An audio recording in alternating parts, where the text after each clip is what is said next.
31 juillet 2026, peuple d'Afrique, recevez nos salutations comme d'habitude. Plusieurs pays africains rejettent la nouvelle monnaie coloniale de la jeune française.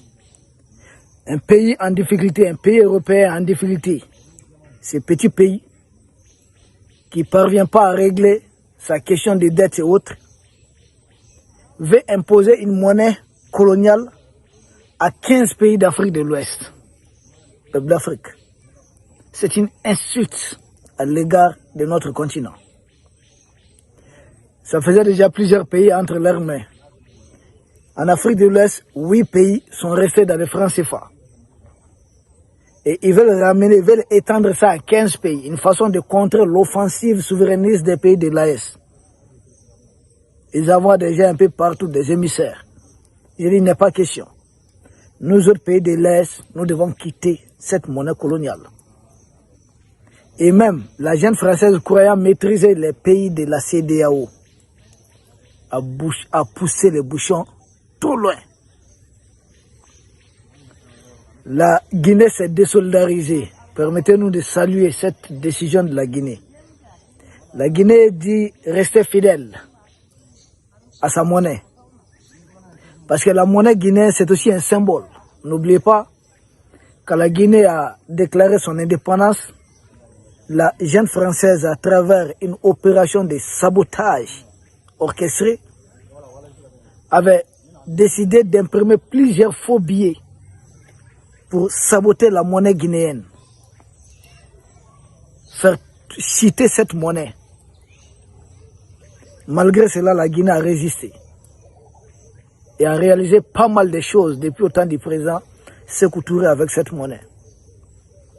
Nous, au Mali, avec les francs maliens, à l'époque, on avait fait beaucoup de choses. Jamais on avait réalisé autant de choses.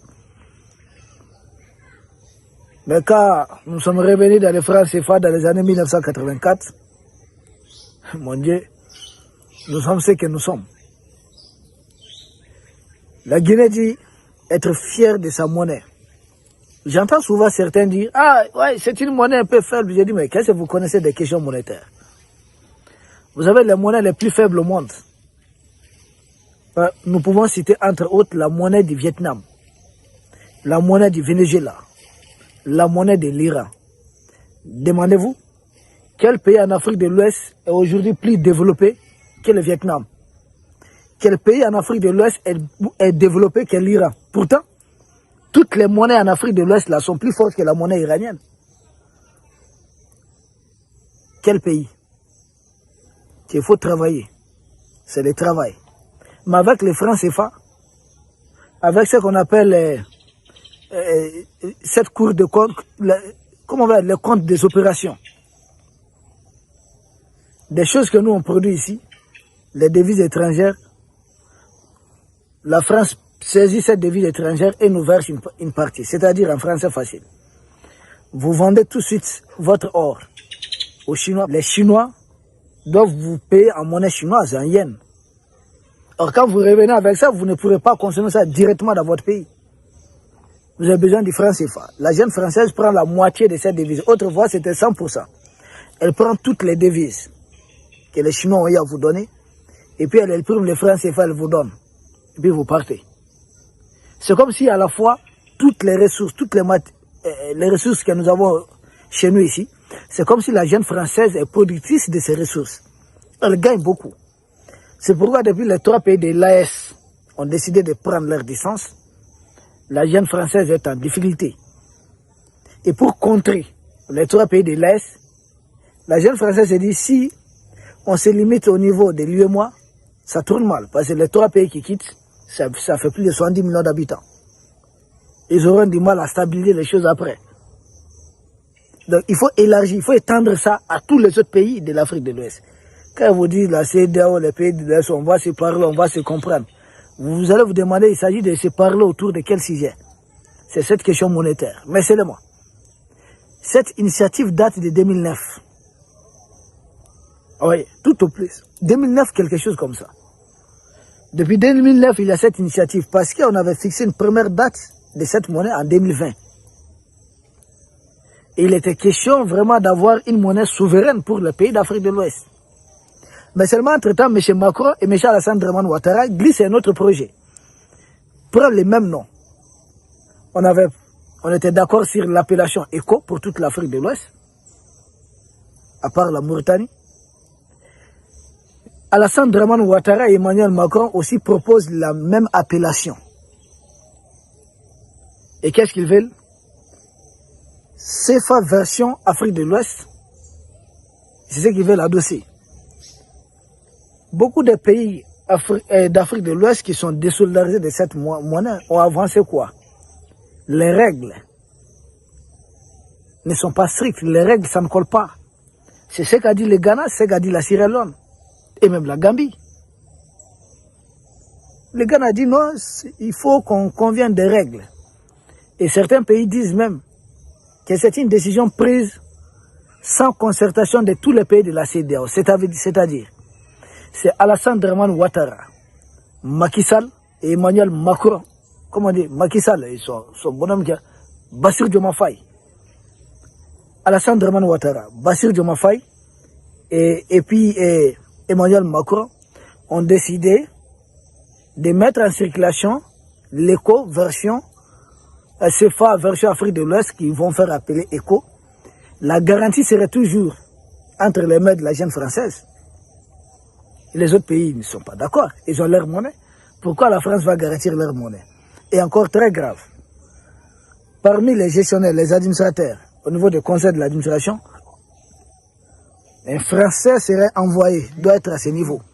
Donc la Banque de France sera présente au niveau de la gestion de cette monnaie. C'est encore une monnaie française. Seulement on va dire non, non, c'est pour les Africains consommer ça. Et encore très grave, Emmanuel Macron et Alassane Draman Ouattara décident, comme le cas du franc CFA, c'est une monnaie qui aurait une parité fixe à l'euro, avec l'euro. Ça dit peu importe qu'on commence à s'enrichir, que nous produisons des choses qui ont des valeurs, notre monnaie ne doit pas bouger. Ça doit rester toujours adossé à l'euro pour ne pas faire du mal à l'Europe. C'est ce que Emmanuel Macron et Alassane Draman Ouattara ont décidé. Comment suivre des gens comme ça? Vous voyez des gens qui ont mis à la tête des pays africains? Quand ils bombardaient les palais du président Laurent Gbagbo, vous pensiez que c'était pour faire quoi? Ce n'est pas une question de président ou d'élection ou autre là, non. C'est mettre à la place du président Laurent Gbagbo un pantin, quelqu'un qui va faire toutes leurs affaires. Et Alassane Draman Ouattara a plus de 83 ans. Vous vous posez la question, quel héritage il veut laisser à l'Afrique? Quel est cet héritage qu'il veut laisser vraiment à l'Afrique? La question est posée. Peuple d'Afrique, cette monnaie est rejetée et nous pensons que même les pays de l'Est qui ont déjà mis en place un comité d'experts pour réfléchir à comment nous sortir de cette monnaie franc CFA et créer une monnaie AES, sont en train de travailler. Question de monnaie faible et haute là. Pour un départ, il faut avoir sa monnaie. On va améliorer ça au fil du temps. Regardez le dollar à ses origines. Le dollar, c'était une monnaie tellement éparpillée, de sorte que presque chaque coin pouvait imprimer ça. Comment on va dire son dollar. Mais ils ont amélioré ça au fil du temps, jusqu'à imposer ça au niveau mondial. Mieux vaut commencer. On commence par quelque chose. Ça ne sera pas parfait. Non, non, ça ne sera pas une chose parfaite, non. Mais on va améliorer ça au fur et à mesure. On commence généralement avec des difficultés. Mais avec le temps, nous pouvons améliorer, corriger beaucoup de choses. Mais dire qu'Emmanuel Macron, pour essayer de stabiliser son économie, espère faire main basse même sur le pétrole du Nigeria. Parce que imaginez les avantages pour la France de pouvoir garantir une monnaie pour toute l'Afrique de l'Ouest. À chaque fois que le Nigeria va vendre son pétrole, la jeune française va gagner combien? À chaque fois que le Ghana vendra son pétrole ou son cacao, la jeune française va gagner combien? Donc elle veut se construire, se reconstruire encore une fois de plus sur les dos des Africains. Ça suffit. C'est avec l'argent du commerce des esclaves que vous avez construit votre palais de l'Élysée, que vous avez réalisé, vous avez développé chez vous. Maintenant, ça suffit, foutez-nous la paix. Vous nous avez colonisés, exigé qu'on vous paie pour nous avoir exploités, nous avoir colonisés. Tout ça là, ça ne vous suffit pas. Maintenant, ça suffit. Pays de l'Afrique, nous vous remercions. Nous espérons vous retrouver demain pour un autre sujet au sommet de l'actualité. Merci.